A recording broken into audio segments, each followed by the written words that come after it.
আসসালামু আলাইকুম প্রিয় দর্শক, জানিয়ে দিব এখনকার আলোচিত সকল দেশীয় খবর। শুরুতেই জানিয়ে দেব সংবাদ শিরোনামগুলো।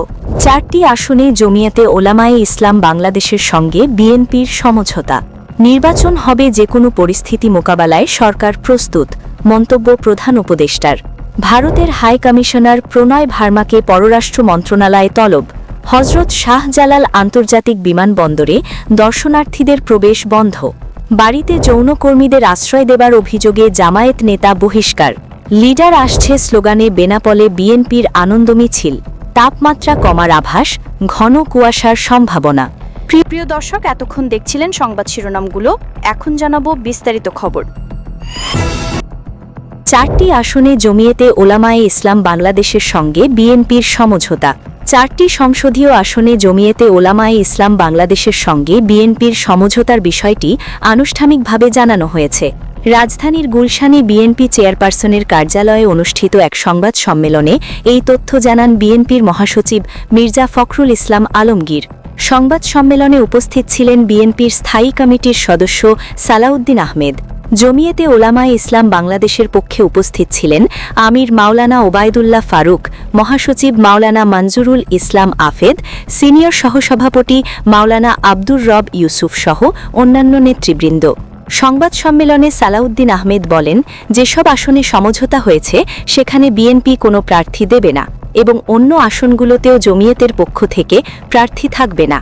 সমঝোতার অংশ হিসেবে জমিয়েতে ওলামায়ে ইসলাম বাংলাদেশকে সিলেট 5 আসনে মাওলানা ওবায়দুল্লাহ ফারুক, নীলফামারী 1 আসনে মাওলানা মঞ্জুরুল ইসলাম আফেদ, ব্রাহ্মণবাড়িয়া 2 আসনে মাওলানা জুনায়েদ আল হাবিব এবং নারায়ণগঞ্জ 4 আসনে মুফতি মুনির হোসাইন কাসেমিকে মনোনয়ন ছেড়ে দেওয়া হয়েছে। এসব আসনে তারা খেজুর গাছ প্রতীকে নির্বাচন করবেন। নির্বাচন হবে যে কোনো পরিস্থিতি মোকাবেলায় সরকার প্রস্তুত, মন্তব্য প্রধান উপদেষ্টার। নির্ধারিত সময়ে নির্বাচন আয়োজনের বিষয়ে সরকারের দৃঢ় অবস্থানের কথা পুনর্ব্যক্ত করেছেন প্রধান উপদেষ্টা প্রফেসর মোহাম্মদ ইউনুস। তিনি বলেন, অন্তর্বর্তী সরকার যে কোনো পরিস্থিতি মোকাবেলায় সম্পূর্ণ প্রস্তুত। দক্ষিণ ও মধ্য এশিয়া বিষয়ক যুক্তরাষ্ট্রের বিশেষ দূত সার্জিও গোরের সঙ্গে টেলিফোন আলাপে তিনি এই মন্তব্য করেন।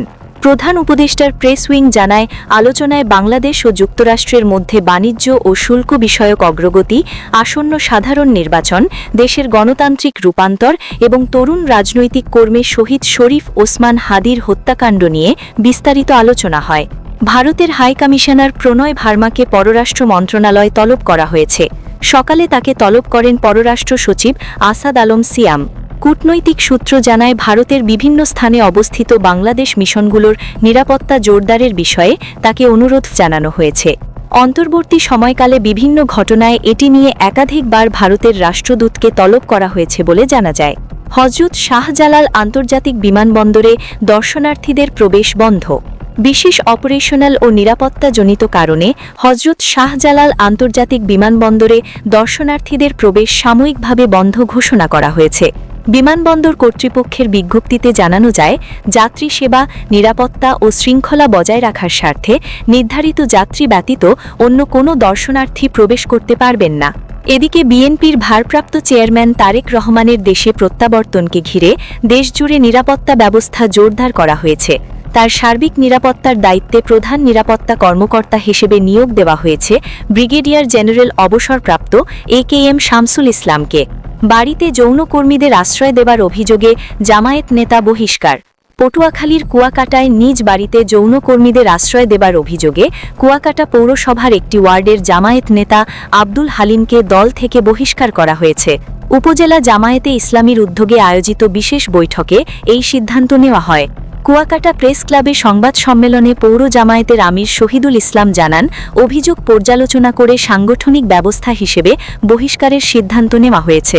বৈঠকে উপজেলা ও পৌর জামায়াতের শীর্ষ নেতারা উপস্থিত ছিলেন।